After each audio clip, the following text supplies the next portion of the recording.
Welcome to this episode of Pottawattamie County Routes. I am Todd Studer, back at the Masonic Temple in Council Bluffs. Burgers for Blue Day, and Pat Morgan, a good friend of mine, also my mentor here at the Lodge, set up a lot of folks for me to talk to while Burgers for Blue is going on. And one of them is Trish Bernhards, and she is the Pottawattamie County Jail Administrator. Correct.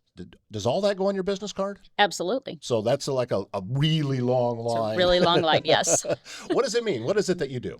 What is it that I do? I pretty much oversee all of the operations that occur within the walls of the jail. That sounds like it could be a stressful job. It can be very stressful, very litigious when you talk about dealing with an inmate population. We have a lot of high need individuals within our population, whether that be medical needs, mental health needs. You know, sometimes we get sick people that come in. So there's a lot of litigation that can result from that. And we just have to make sure that all of our staff within our jail operate within some nationally known standards. And it's my job to make sure that that happens. Is part of that also a discovery process to find out what a person might be dealing with? Part of it is. Okay. We do an intake upon every inmate that comes into the institution, depending on the state of that person when they come in. Sometimes we get accurate information, but then they're seen by our medical staff. If we have, suspect high mental health needs, we'll put them in touch with our mental health provider, and we will follow up, on a consistent basis with them to make sure that all of their needs are being met. Unfortunately, the jails have become one of our largest mental health institutions across the state and across the nation. That's the unfortunate. Right.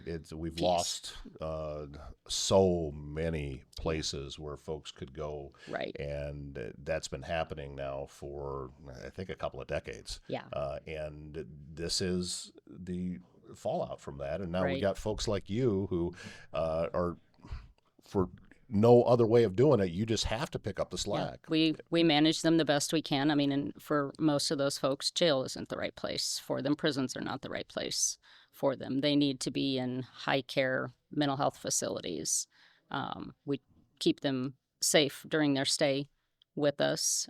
That's part of our task for any inmate that comes into our facility. We have to keep them safe.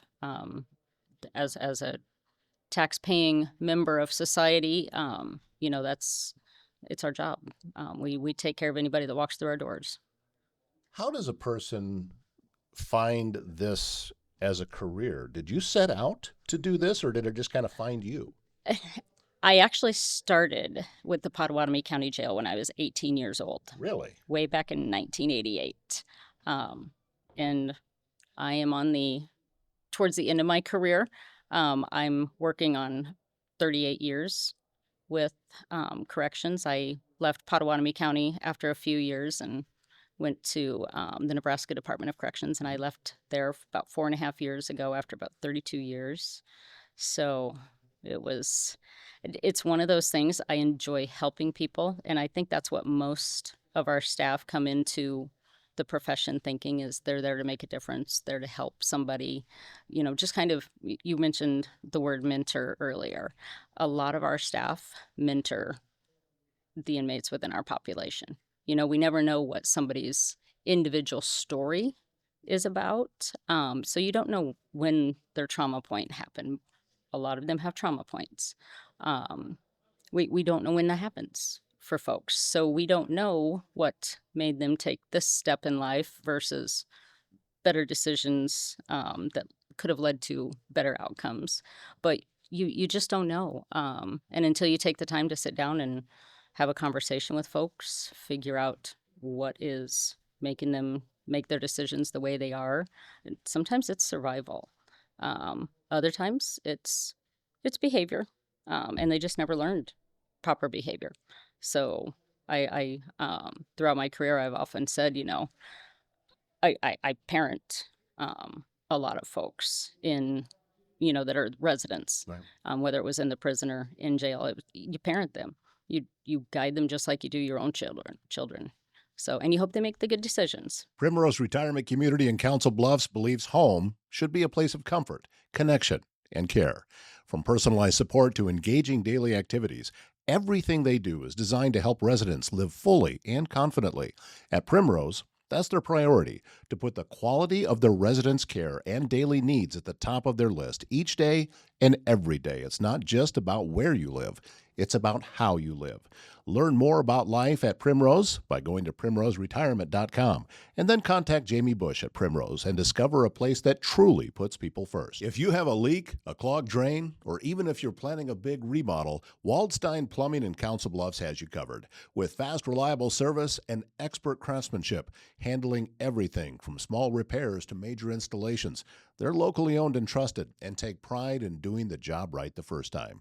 Residential or commercial, big or small, when plumbing problems strike, they're the ones to call. Visit waldsteinplumbing.com. Was there any stark differences from Nebraska to Iowa? I mean, we have a river that separates us, so we're basically in both sides, and I'm guessing probably there's some people that have been on both sides from an inmate side too. Yeah, absolutely. But from your standpoint, is it pretty similar, or is there a lot of differences? I'm going to say where we are at Pottawattamie County, we don't have the same problems. In Nebraska, I dealt with a large number of gang members, which that brings a different type of criminal behavior. I'll be honest with you. I think we're lucky over here on the Iowa side. Now, does it probably happen in larger areas throughout the state? Absolutely, but it's a different inmate population. Plus being a county jail, a lot of times you receive local residents who come in, whether it be for the drunk drivings. My gosh, there's so many different little misdemeanor charges. Very seldom do we get the hardcore, which is a good thing. That goes to say a lot for our community. But we do have guys that come in for murder. We do have guys that come in for robberies. Those higher level crimes. But when you work on the prison side, those are the individuals that you usually see after their conviction. So that gets to be all you see.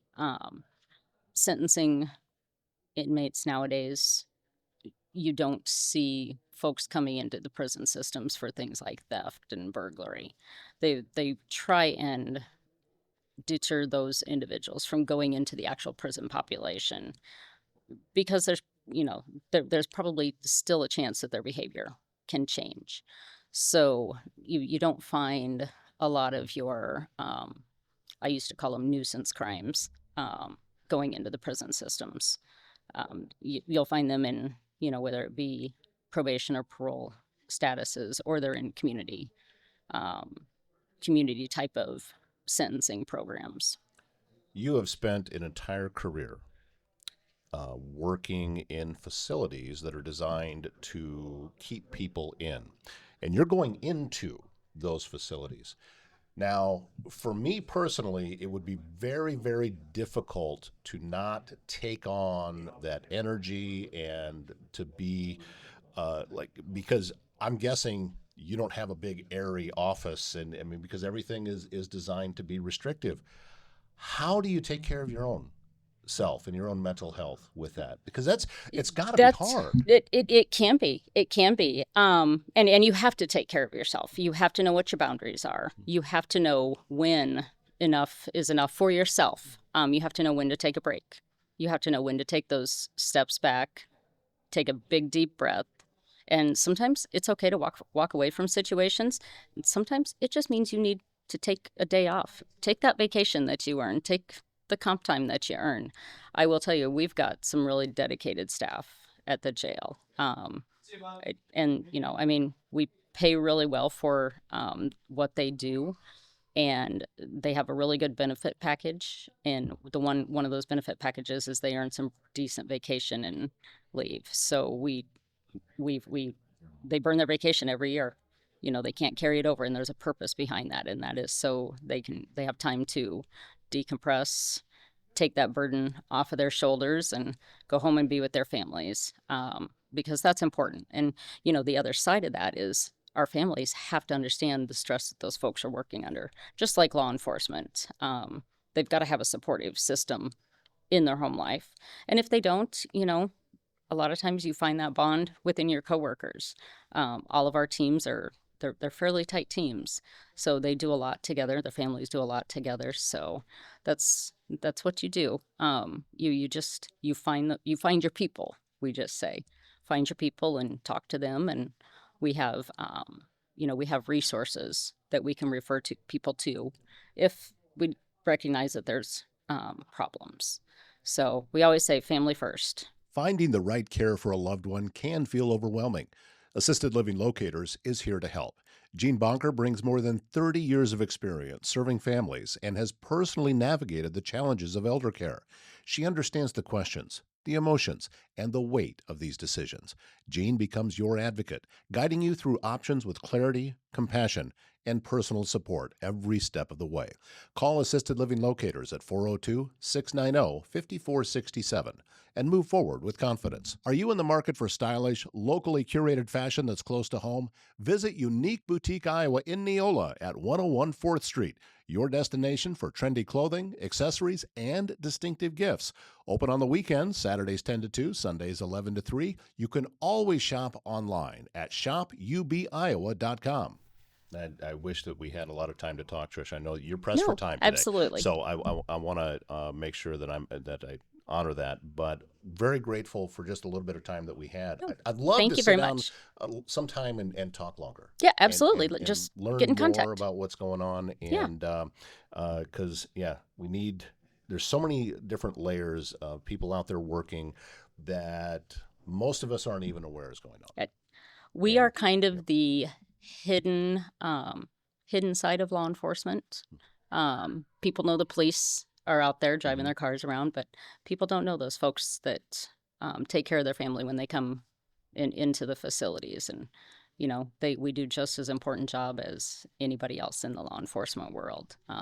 We're just we call ourselves the unsung heroes a little bit, because we take care of those folks.